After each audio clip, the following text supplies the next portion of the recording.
Aye? Oh yeah, here we are. Is that all from Pete, is it? Something a little bit different for YouTube today, bud.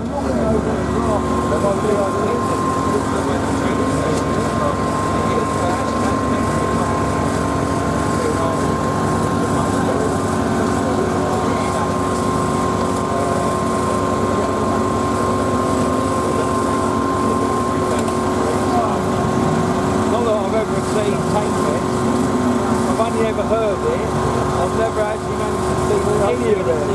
No. Anyway, enjoy your visit, guys. It's a good day. Get watch any of the events in the arena. Get in early and get the slot.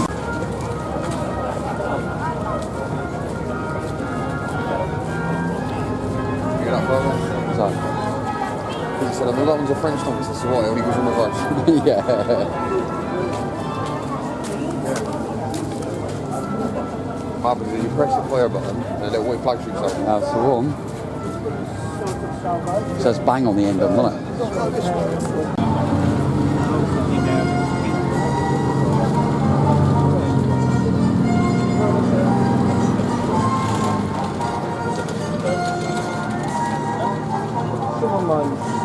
Załóż sobie to na plecy.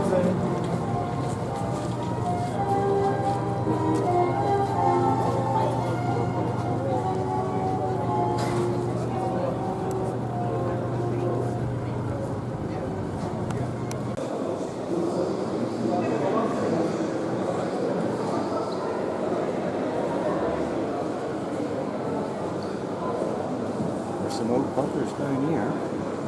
Yeah, that's big Christ.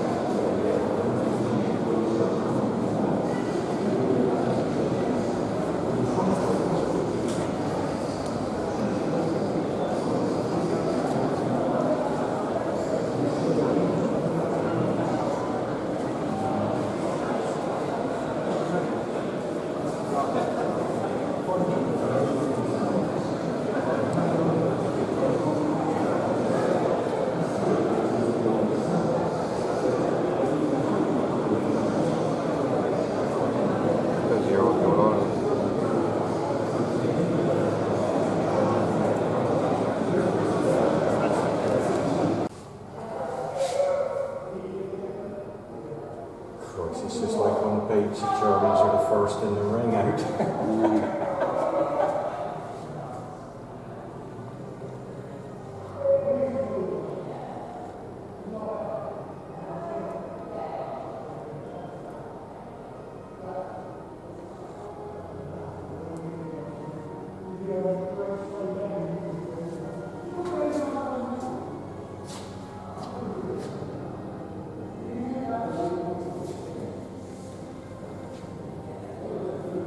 Christ, we're just off the road here.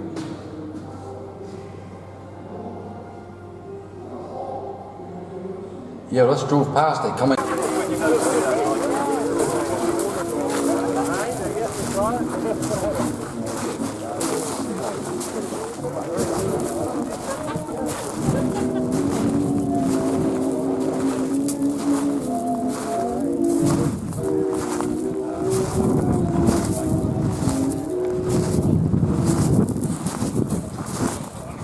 I think you're right, it's the same as Augie's, I think they're painting it. Yeah, this is half a year, isn't it? Yeah, I believe it is. Especially if there's a Dodge, it is.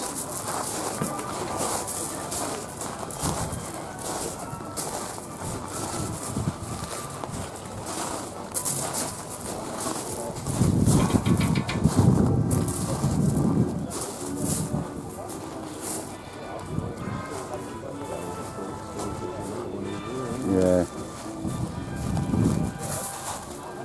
Willys Jeeps there, look. I've always fancied one of them myself. Most comfortable ride Farrah's ever said he's ridden in. Get on. Yeah.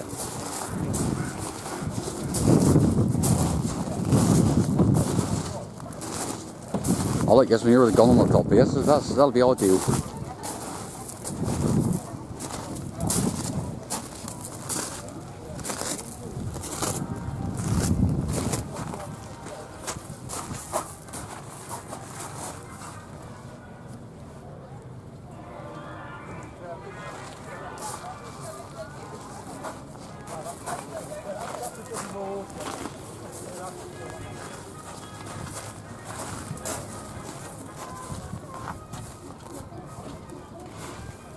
I'm going to walk too far that way, so I could end up recruited by. They're going to have to be desperate to recruit that.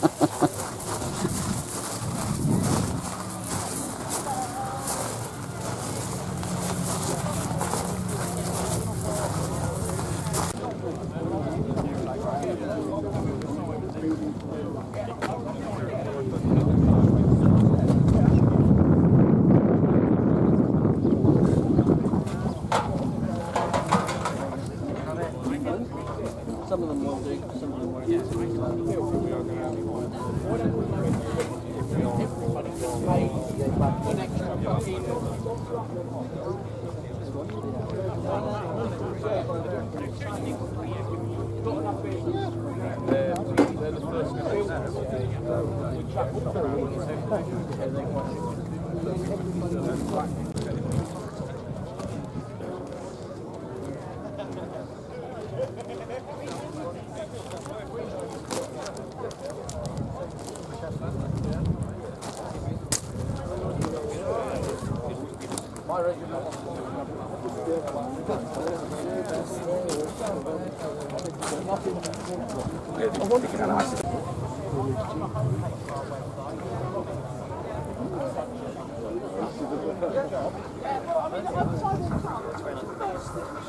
The last Sherman and walk round, they walk round and that's the train right there.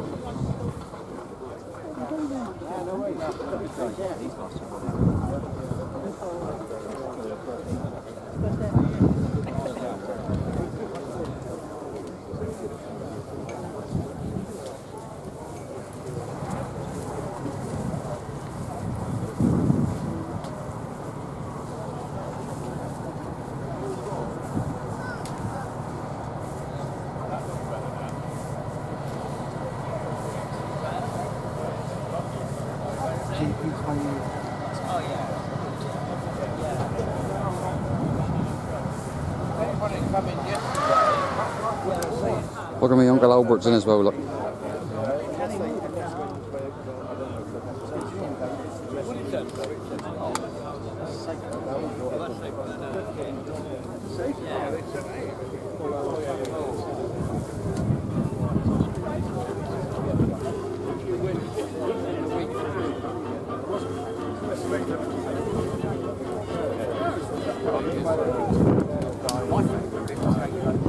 Oh yeah, definitely, yeah.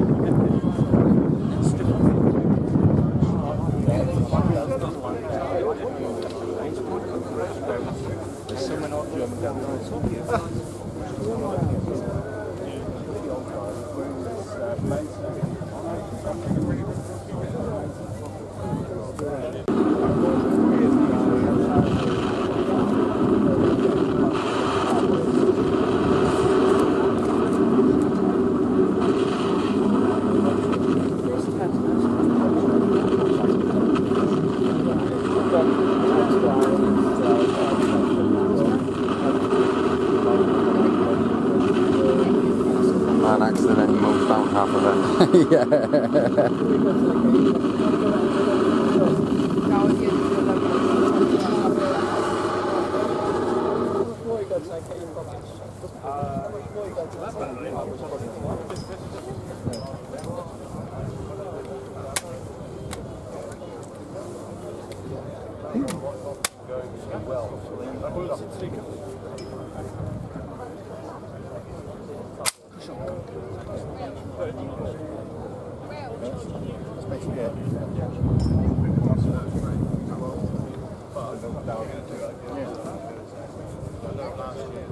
Much fun to run around with. Everybody shot 34, we're right-handed. The 53 is the post-war range.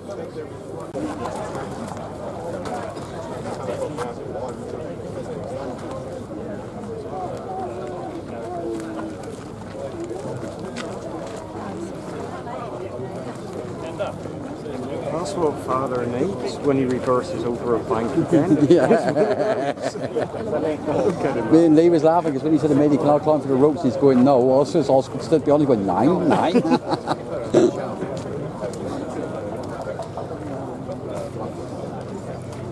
That was pretty good though, he's informative and that, and he told you plenty like Pete them. Well, that's what it's all about. Well, that's right, you, like you say, us is up here just looking at the square lumps of metal. Yeah. What's that? Where's my tractors gone? Like, you know, I don't know the history of these things. Yeah, that's what you put a recovery truck for sure, isn't it? Do the job, wouldn't it? What do you use to recover that though? You're fucked. Yeah. You just sit, roll up a fag and say, well, that's that. That's it, yeah.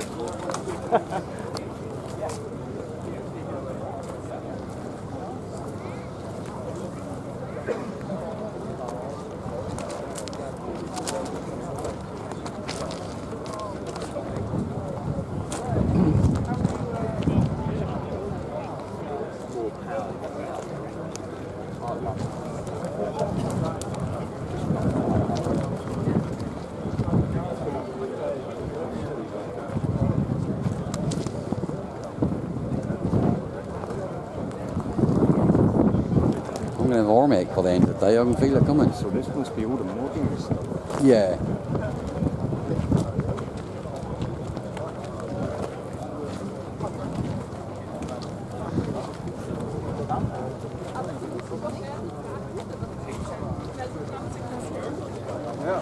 Bit unnerving up here sometimes when I hear people talking. There is a lot of Germans up here, that's what I'm saying, it's a bit unnerving here at times.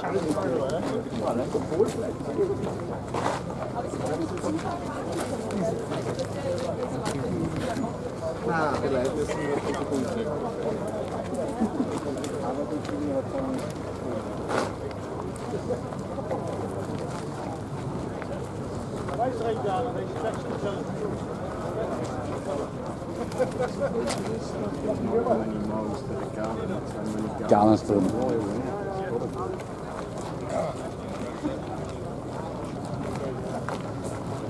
Yeah, well, Augie was telling me. You're right, Pete. What? South African.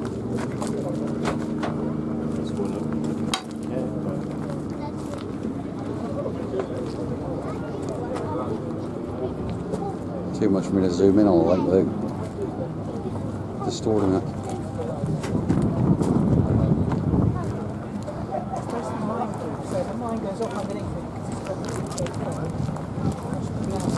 It is ugly looking thing, Mum, Pete, isn't it? But then again, if it saves your life, that's what you want to be concerned about, isn't it? That's it. Just like having an ugly missus, no matter how ugly you are, if I can cook well, it's good enough, isn't it? Like? Exactly.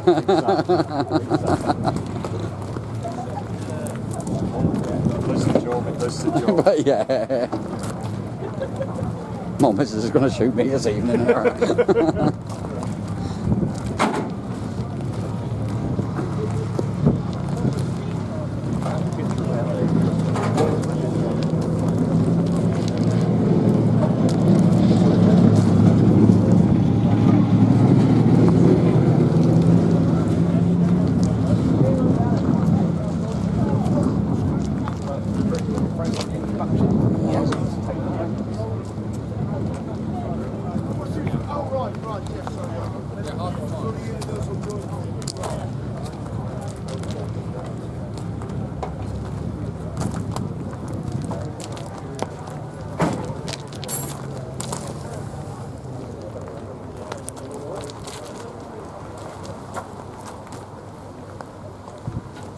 Yeah, Rolls Royce petrol engine.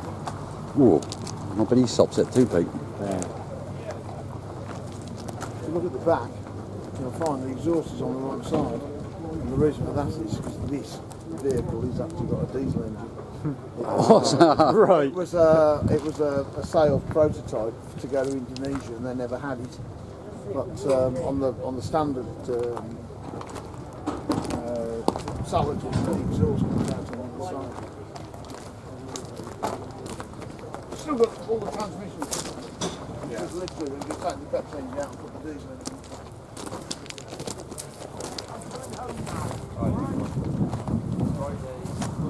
Exhaust on that side.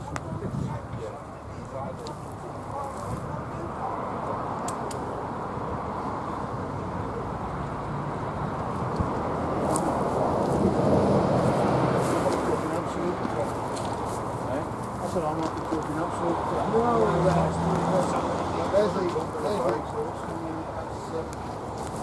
that's what I thought, I just didn't want to say nothing. Should be on that side. It's actually on that side. That's what I meant to say.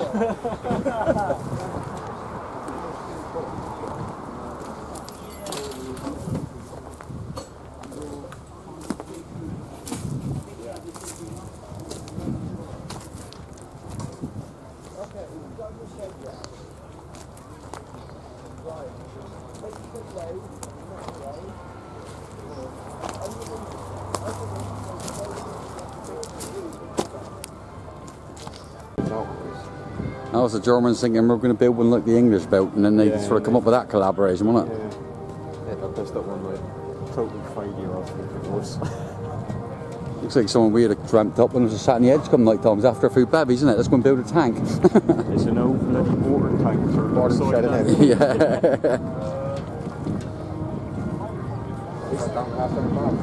It's the aerodynamics of it. You've got to take into consideration. See the pointy bit in front. See that massive steel bit wall? You don't have much angle on them guns either, do you? No. What's the spread rate from there to there? Yeah, that's about it, isn't it? And if you lay down close enough, I want to chat now, sounds on it, was there?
I've had the white tapes laid out as ordered, but are you sure these things can get across the trenches and over the wire?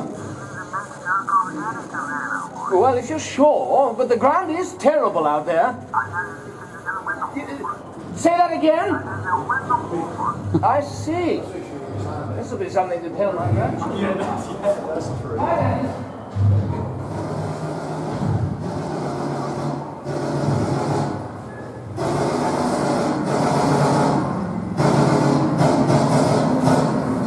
Is your father, right? Yeah. Yeah.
Dad's under there. Yeah, he's underneath her, isn't he?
A lot of room in here, Peter. Christ, no, there ain't, is there?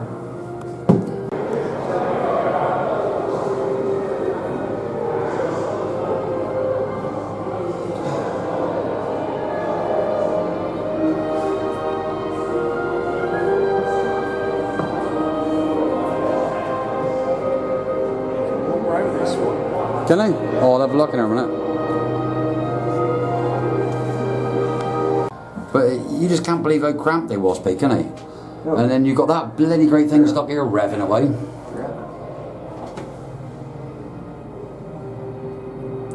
Got Lee sat that side screaming, are we there yet? Are we there yet? Jordan.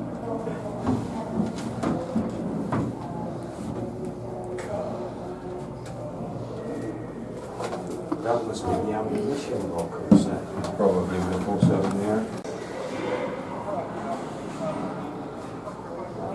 Yeah, that'll plough in work for Dairy, Pete.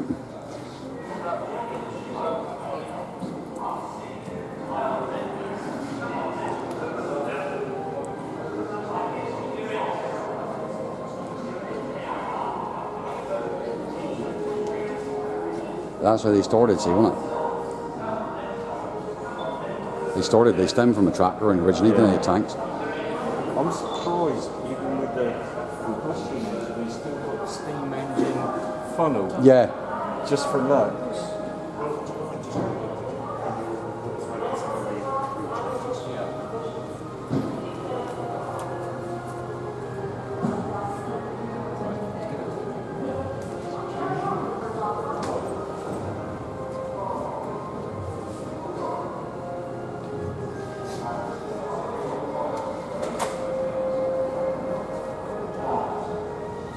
When my grandfather joined up, he joined North Devon Hussars, who were cavalry.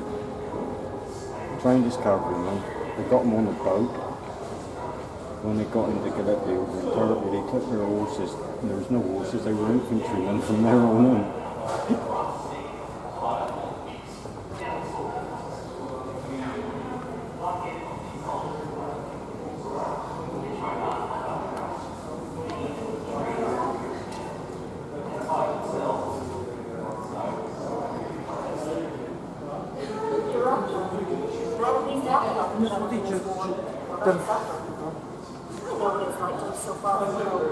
I'm glad I'm doing my bit. Us males can carry anything we're asked to. Medical supplies, Look, I've got a sweat on them, boy.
This is buggered, Pete. There's a run of footprints to follow.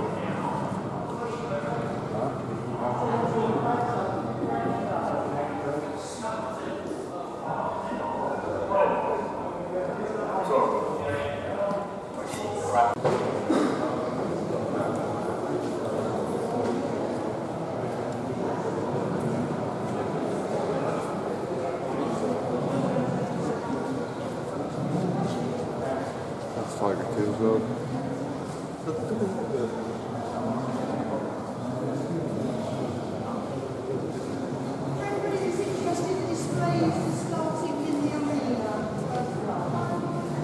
Oh yeah, there's 25 to the mummers. It's got plenty of Oh, that's got all day. They'll be going out there all day, people.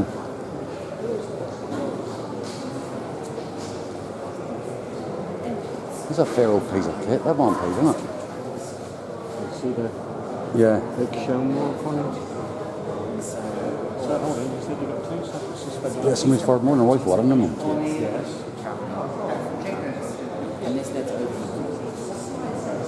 Just get a photo. Thank you. You've been waiting patiently. Guys, can I just get you just to hold fire a second? Yeah. I've just been waiting patiently. Oh, that's right. Yeah, no problem, mate. Thank you. Guess who made that? Aye. Guess who made that? Porsche. Was it? Yeah, it says on the thing.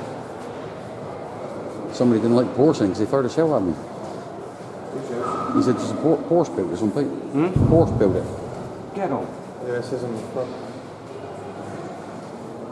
Well, the stories has got better over the years. Their rides isn't any more comfortable. Yeah,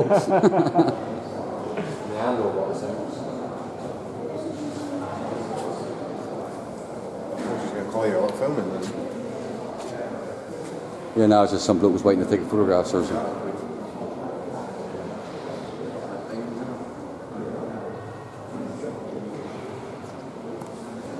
There's a Sandy type tank there, look. Sandy's type tank there, look.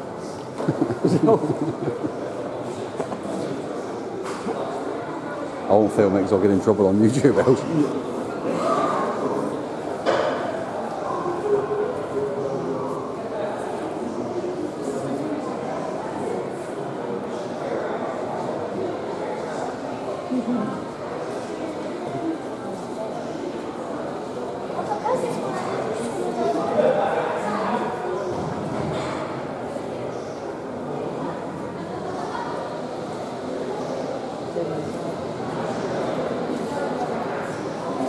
It's bloody endless, Pete, isn't it? It is.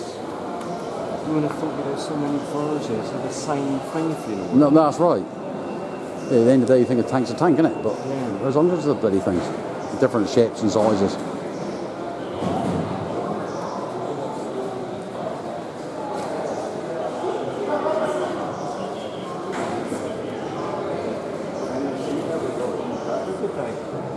No, not really.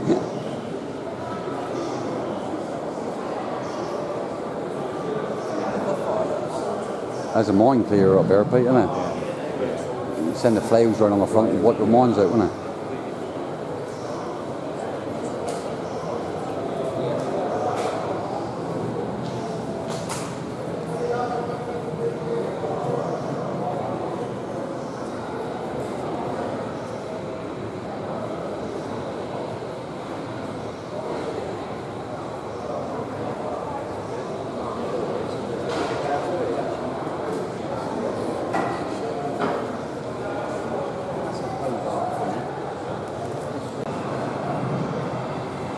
That's what John's. Italian, Hungarians, China and Brazil. When driving at full speed for fear of setting themselves alight, they were told not to fire it. I suppose it come back out of there. Yeah, you get a blowback in buggered by now.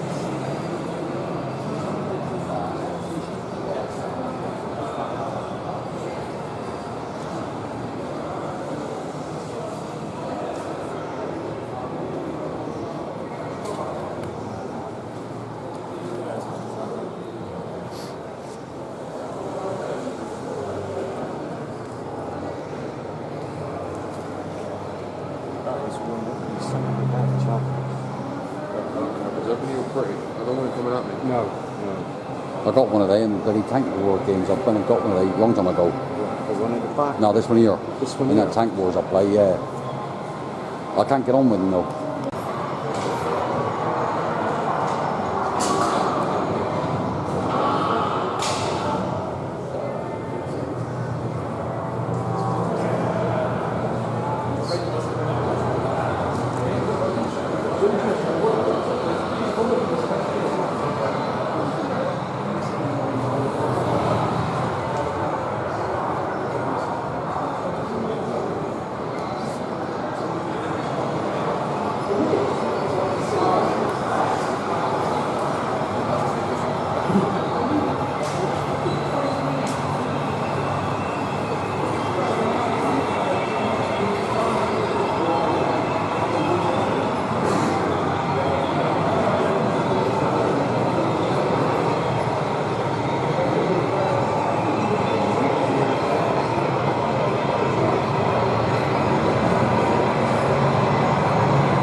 operators involved in this display work extremely hard to prepare vehicles for deployment around the world.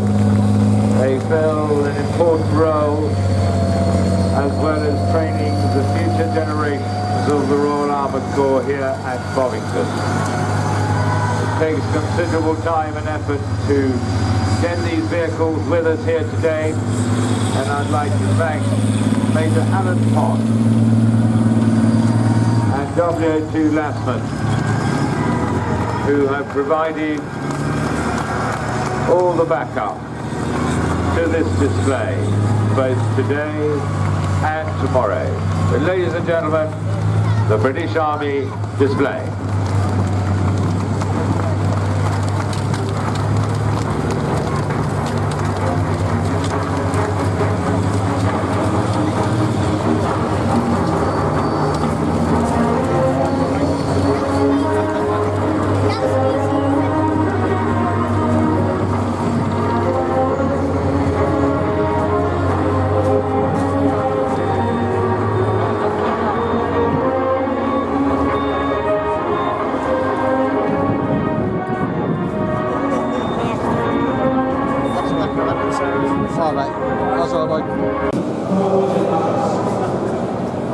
Here, John, there's a Land Rover for you, boy. Yeah. Me and Pete reckon you should have that there in Lockridge.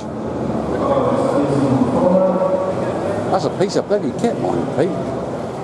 It's in better condition than John's. It's better, isn't it? Yeah. John's is in beds.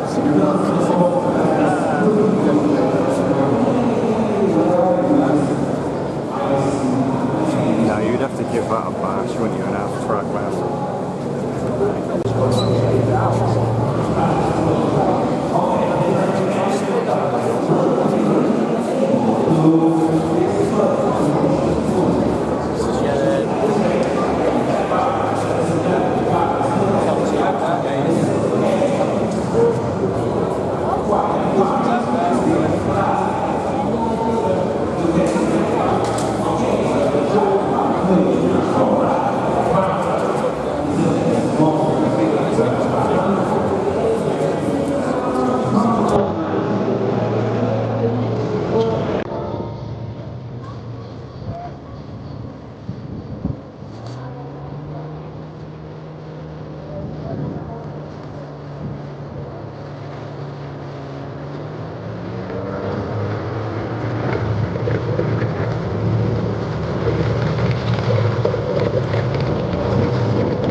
Yeah, what's up, mate?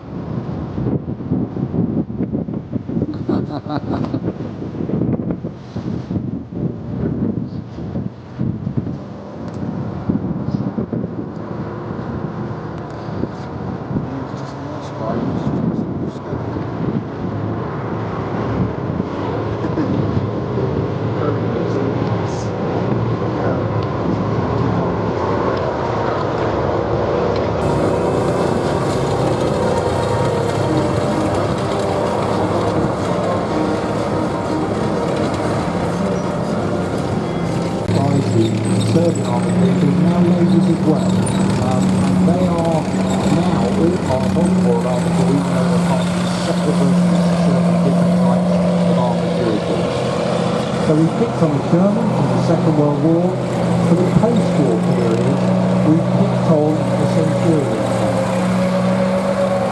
Now the Centurion also not only represents the British Army, it's also that classic period where some in the audience may remember about national service.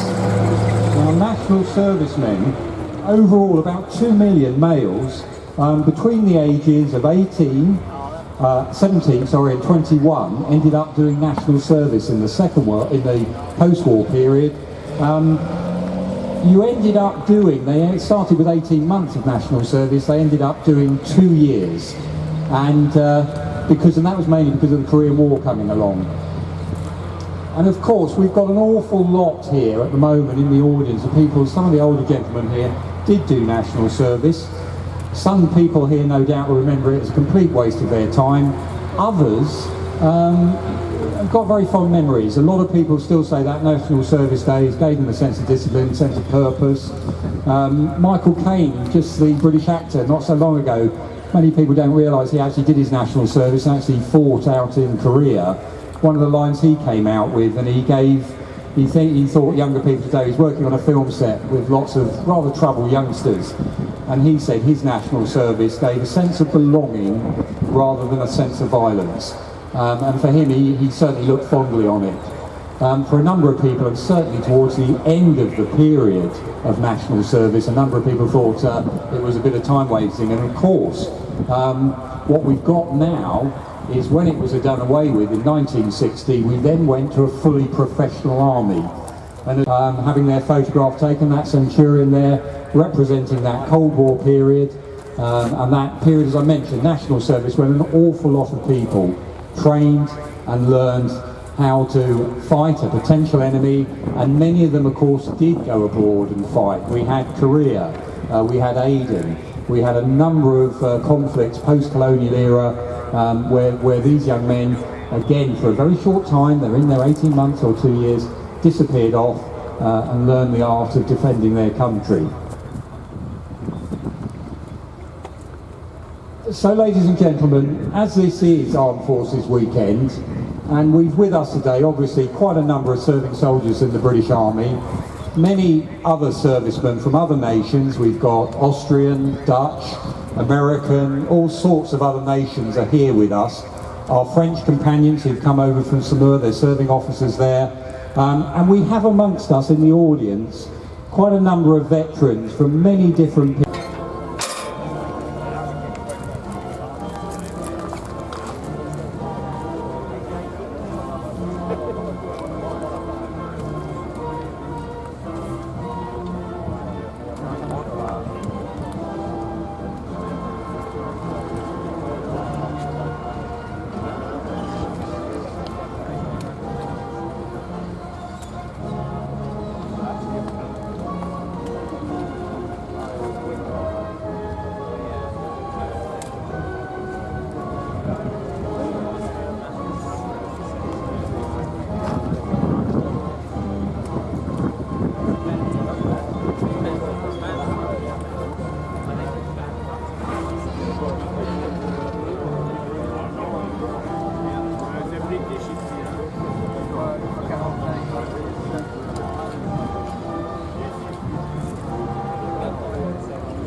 might meet enemy tanks.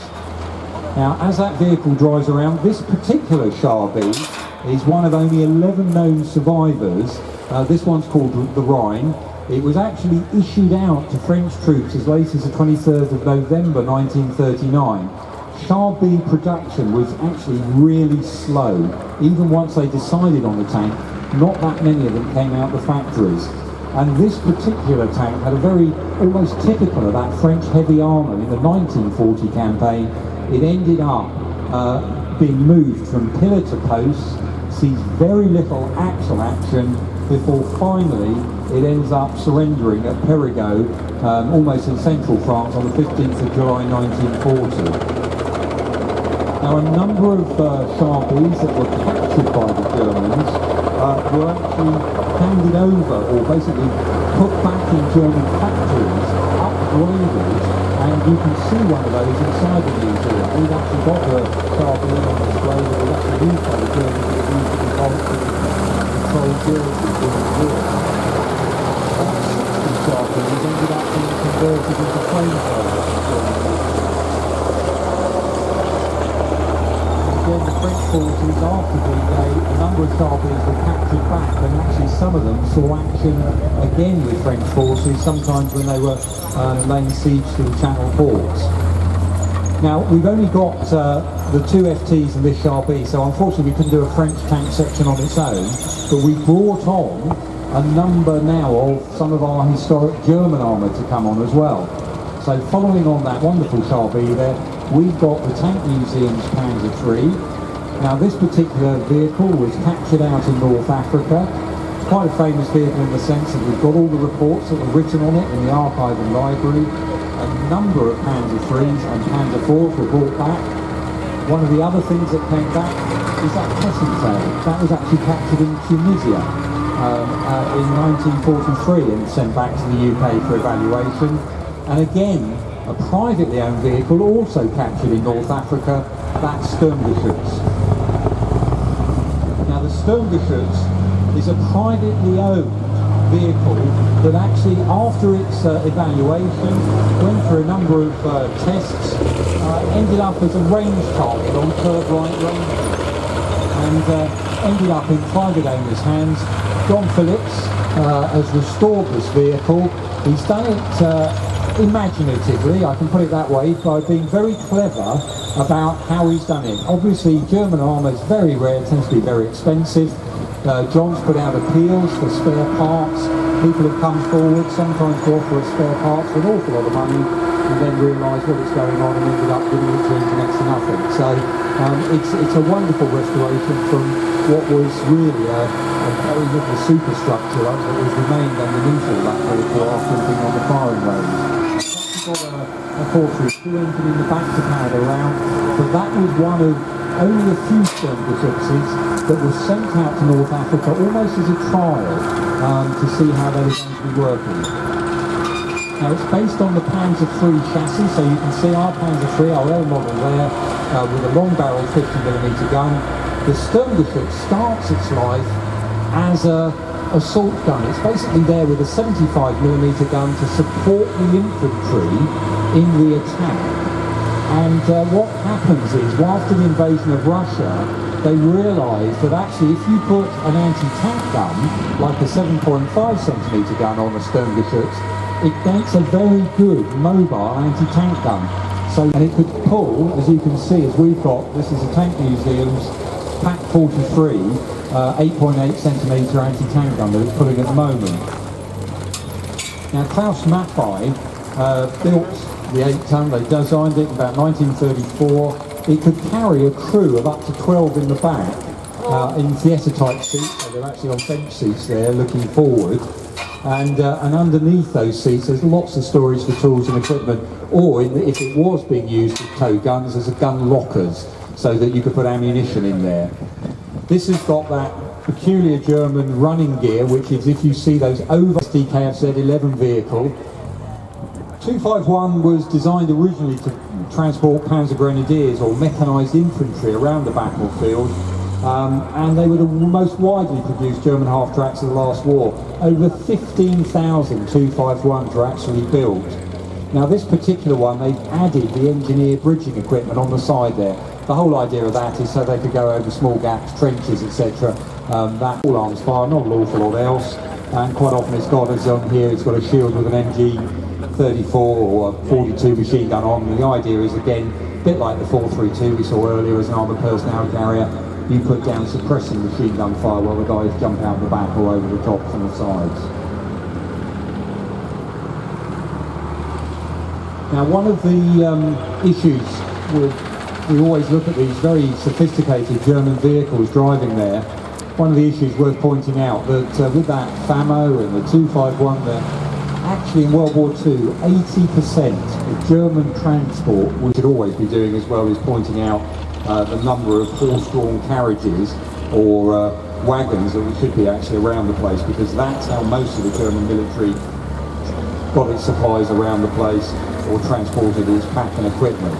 Most of the German army marches on its feet throughout most of the Second World War. And again, why I mentioned the business about propaganda, it's so important when we take these things apart and looking at the reality behind what so often is the myth, the idea that everywhere you went, Germans have got very sophisticated bits of technical equipment. Like that little Kettenfrad driving around you can see there. The whole idea of the Kettenfrad is basically a small tug. It could carry, it could pull two men on the back as well as a driver on the front. It could pull a small little trailer behind it full of ammunition, famously used by German airborne troops. It fit inside a glider or taken in a Ju-52. And this particular one was captured in Tunisia as part of Ranker's parachute brigade, and at one point on the side of it was painted Baby Kate, and it had photos taken out of it of it in Tunisia in front of our Tiger 131.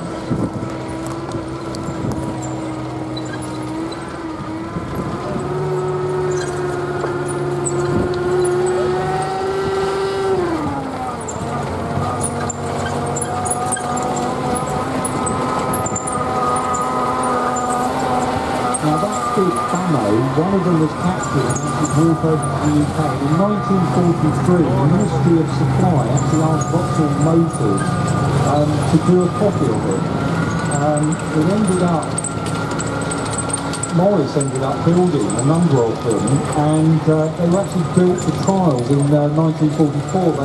They looked at it. They called it a Bedford tractor, or called it Tracks, which is a lovely name, but it stood for Track Light Artillery Tractor. They liked the idea, they trialled it. In the end, they didn't go for it. We ended up having enough of our Morris quads to tow artillery pieces. About 2 tanks a year. And but what they do is they learn lessons. And one of the things they do, they call the vehicle a combat car, because they're not allowed to build them as tanks, so that's the way they get rules and regulations. And they come up with which this is an M3A1, and as part of the process of building the M3, they start off with it as an M2. As part of the process of building them, they're learning a lot about things such as track development, suspension, what type of engines we might be able to use. Let's use maybe the powerful engines like aeroplanes. And in the end, that was proved to be very useful when the Americans in 1939, they realised war was coming. They actually, for the first time, set up an armoured force. In July of 1940, they actually called it an armoured force. They realised they have got to mechanise quite quickly, and some of the components on that Stuart tank are actually used in the development of first the M1, then the M2 tank that they're going to put into production. Now, as the war in Europe breaks out, they then look at the idea. The Germans have had that 75mm gun on that Sterngeschütz. The Americans think you've got to have a 75mm gun on a tank. Now, they can't build the tank they want straight away. They haven't got the factory space. They're learning the art. So they build an interim tank. That's the M3 Grant tank, where they put a 75mm gun on the hull of the vehicle. They really want to build this tank that's coming on now, the M4 Sherman. So after a year of building the M3 Grant, they've got the factory space together, but they can start building the thing. Now, Roosevelt says to the American military, I want 1,000 tanks being built a month. He then changes his mind and goes back and says, no, I want 2,000 tanks built a month. And that's one of the key reasons why we've got so many different variations on the Sherman tank. I'll explain them in a moment, but the whole idea was simply that there were not enough factory space to make enough Shermans of the same type. They were going to have different types of engines. So they've got a twin diesel engine, General Motors 671 diesel engine. And the Americans themselves weren't particularly keen on diesel, so most of the diesel-produced Shermans ended up going abroad. They were gifted to or lent these to the British military or other nationalities. The M4A3 tank ended up with a Ford petrol engine in it, again because they couldn't make it, or they couldn't get enough of those continental radial engines. The whole point of the radial engine was an aeroplane engine, so the air industry was also after that engine. And they ended up also with the M4A4, which has a Chrysler multi-bank engine in the back of it. And that was famously these 5 commercial engines all bolted together on a common meter gun on. The Sherman already in the arena on the mound has got the 75mm gun, dual purpose, fantastic gun for the British point of view. We were the first people, the British Army, to use the Sherman in combat at the Battle of Al Alamein. 100 Shermans were rushed across. That 75mm gun, why they liked it, most British tanks could only fire armour-piercing, or they could only fire high explosive in the close support role. What they didn't tend to do is be able to fire both types of round. That 75mm was a cracking gun in both capacities. And certainly when it first appeared in North Africa, the British who evaluated it, saw it into service initially, they all praised how good that gun was. So it was a much liked tank. It was only later, with the pressure from penetrating thicker German armour, that they ended up putting that 76mm gun on, and that's actually got a much greater velocity, even though it's only bigger, a greater velocity in round from round. And late 1944, HVAP, high velocity armour piercing rounds, tungsten forward. That was effective against tanks like the Panther. So again, we tend to have this little bit of a myth about Shermans. They didn't have enough firepower, and of course the British put their 17-pounder gun on the Sherman as well to make it a Firefly. That 17-pounder with discarding sabot ammunition, that had more penetration power than the 88. What they did, they put 3 of these tanks together, called them assault gun platoons and tank battalions, and they could fire good high explosive as well as smoke shells. They actually gave these tanks a huge amount of high explosive tank to fire at enemy tanks should they ever bump into them, but on the whole they didn't. Now that Sherman, you can see it's got that longer body on it. It's got the late war HVSS horizontal loop suspension system on it, which was another improvement on the Shermans, and that longer body is to fit that larger engine in.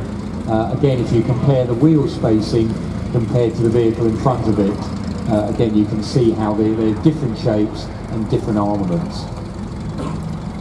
Now we've got a last Sherman coming on. We're very lucky having all the different models here today.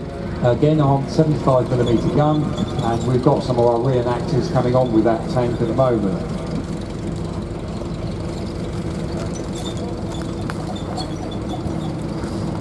Now the Sherman is really an amazing American design success because they made it so quickly. They built factories out in America. It took 6 months to build a whole big brand new factory. In fact, that wasn't enough. They ended up building 2 whole new factories to build Sherman tanks in, right from the casting to the assembly. And those Sherman tanks as well, they made so many of them, of course, they were able to supply not only Britain, but all the Commonwealth forces. Shermans went to Russia. They fought with the Russian, the Red Army. Famously, the Soviets at the end of World War II, they had a policy of editing out photographs of American equipment from their archives. So GMC trucks in America helped supply the Red Army in World War II, Sherman tanks fought with the Red Army and were actually liked by the Red Army. Why were they liked so much? Why did people praise the Sherman? The British Army thought they were reliable, easy of manufacture, and quite simply, with the numbers Americans would make, and the spare parts of that amazing American production system. How the Americans did it? They got the car manufacturers.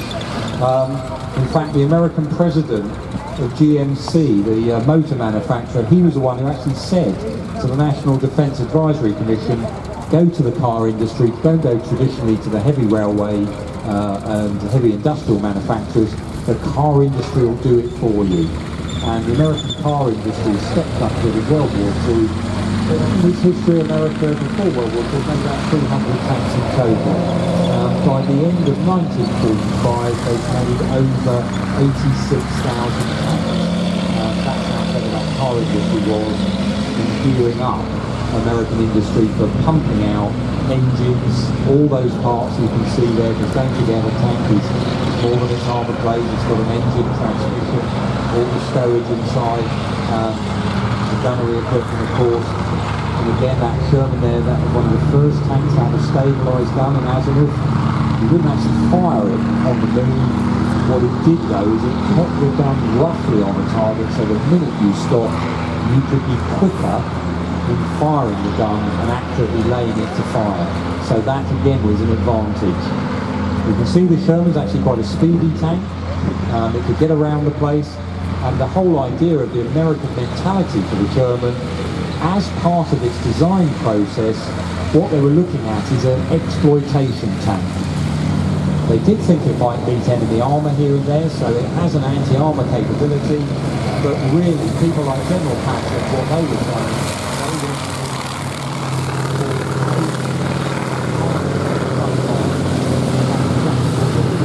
operating over great and used it to relocated and this is done marks all of that is done on the whole